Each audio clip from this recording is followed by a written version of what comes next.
तर खरात प्रकरणामध्ये रुपाली चाकणकरांवरून दमानियांनी स्फोटक आरोप केले। चाकणकरांनी बंदूक खरातला 177 फोन कॉल केली। एक कॉल 22 मिनिटांचा होता असा दावाही दमानियांनी केलाय। चाकणकरांना चौकशीसाठी का बोलावलं जात नाही असा सवाल सुद्धा त्यांनी केला। दरम्यान 28 दिवस झाले आरोप केले जात आहेत, पण पुरावे कुठे आहेत असा सवाल काल चाकणकरांनी उपस्थित केला होता। नाशिकच्या भोंदू खरात प्रकरणात रुपाली चाकणकरांवरनं अंजली दमानियांनी स्फोटक आरोप केलेत। भोंदू खरातला कोणी किती वेळा कॉल केले याची यादीच दमानियांनी पत्रकार परिषदेत वाचून दाखवली। रुपाली चाकणकरांच्या फोन कॉल्सची आहेत जी त्यांनी इनकमिंग आणि आउटगोइंग खरातांना केले। 177 कॉल्स आहेत एका दिवशी, तर तब्बल 22 मिनिटं गप्पा मारत होते। सगळ्यात जास्त वेळ खरातांशी बोललेत। पहिल्या नंबरवर त्यांची मुलगी आहे, मी समजू शकते। दुसऱ्या नंबरवर रुपाली चाकणकर आहेत। 33,727 सेकंड ह्या त्यांच्याशी बोलल्या। आता चाकणकर कुटुंबातले रुपाली चाकणकर, मुलगा सोहम चाकणकर, प्रतिभा चाकणकर, तन्मय चाकणकर, प्रफुल्ल चाकणकर, संकेत सायकर या सगळ्यांचे कॉल्स या यादीत सापडले। रुपाली चाकणकरांना SITने ताबडतोब खरं बोलवलं पाहिजे होतं। आता महिना उलटून जातोय तरी पण त्यांना बोलवलं जात नाहीये, याचं मला नक्कीच दुःख आहे।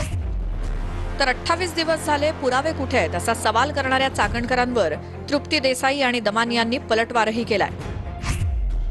आज 28 दिवस होत आहेत। माझ्यावर आरोप हे फक्त बदनामी करण्यासाठी होत आहेत। आरोप करणाऱ्यांनी पुरावे दिले नाही। निनावी पत्राची शहानिशा न करता केवळ बदनामीचा कुटील डाव होता। बीडचे पोलीस अधीक्षक नवनीत कावत यांनीही निनावी पत्राला कायदेशीर दृष्ट्या अर्थ नसल्याचं माध्यमांवर सांगितले। तरीही खोडसाळपणा करण्यासाठी हे पत्र कुणी लिहिलं याची चौकशी झालीच पाहिजे। खरात प्रकरणात कोणत्याही आर्थिक व्यवहारात, जमीन व्यवहारासह इतर कोणत्याही दुष्कृत्यात दुरान्वय संबंध नाही। फेसबुक पोस्ट मध्ये त्यांनी लिहिलंय की माझ्यावर जे एक्झॅक्टली धनंजय मुंडे बोलत होते, एक्झॅक्टली तेच शब्द की माझ्यावर मीडिया ट्रायल होते, माझ्या विरुद्ध पुरावा दिला जात नाहीये, माझं अमुक नाहीये, माझं तमुक नाहीये, असं जे विधान त्यांनी काल केलं फेसबुक पोस्ट थ्रू, आणि त्या पण एक्झॅक्टली धनंजय मुंडेंसारख्या सध्या मीडियातनं गायब आहेत।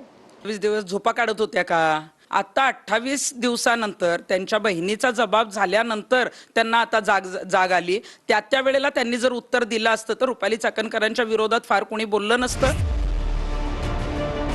तर प्रतिभा चाकणकरांबाबत सगळी माहिती माझ्याकडे असून हे सगळे खोटं बोलत असल्याचं दमानिया म्हणाल्या। जे खातं आहे ते बनावट आहे। आपल्या तिथे सह्या नाही आहेत, एकही रुपयाची आपण उलाढाल केलेली नाहीये। आपल्या मीडियावरती पाहिलं आणि आम्ही आलोय, अजूनही आम्हाला कोणतीही नोटीस पोहोचलेली नाही। मला आता काहीच इंडिकेट करायचं नाही। मला जी माहिती मिळाली 18 तारखेचा मी शोध घेतला, जी माहिती आली ती मी पुढे ठेवली आहे। आता कोणाचं काय इंडिकेट करायचं ते माध्यमांनी ठरवावं, मला त्याच्यावर काहीच टिप्पणी करायची नाही। याच प्रकरणात अभिजित भांडे पाटलांना SITनं ताब्यात घेण्याची मागणी दमानियांनी केली। एक डेप्युटी कलेक्टर आहेत, ते त्यांना खूप मदत करतायत, ते मुंबईत कार्यरत आहेत। आता मी त्याचं नाव घेऊन सांगते, ते अभिजित भांडे पाटील जे इथे SRA मध्ये होते, त्यांची SRAतनं सुद्धा त्यांना पदमुक्त करून त्यांना पुन्हा त्यांच्या ओरिजिनल ठिकाणी आणलंय। यांना खरं तर पदमुक्त करणंच गरजेचं आहे, यांना सस्पेंड पण नाही, त्यांना रस्टिकेट काढून टाकणं गरजेचं आहे। फडणवीस साहेब, तुम्हाला खुलं आव्हान आहे, हे आता लुपाछुपीचा खेळ बंद करा आणि जाहीरपणे सांगा की CDR खरे की खोटे। खरे आहेत ना CDR? आम्ही खरे आहेत असं मानून चालतो। चला, CDR खरे आहेत असं जर तुमचं म्हणणं असेल तर केसरकर आणि एकनाथ शिंदे यांना चौकशीला कधी बोलवणार आहात? आणि चाकणकरवर तर आता गुन्हा दाखलच झाला पाहिजे, कारण ज्या पद्धतीची इन्व्हॉल्वमेंट चाकणकरची दिसलेली आहे ते बघता चाकणकर आतापर्यंत गजाड व्हायला हव्यात। तू बाबाच्या 10वी नापास कोंबडी चोराच्या बरोबरच्या ट्रस्टवर तुम्ही आहात। तुमच्या माध्यमातनं महिलांवर लैंगिक अत्याचार, बलात्कार झाले, तुम्हाला अटक झाली पाहिजे। का नाही तुम्हाला अटक होते?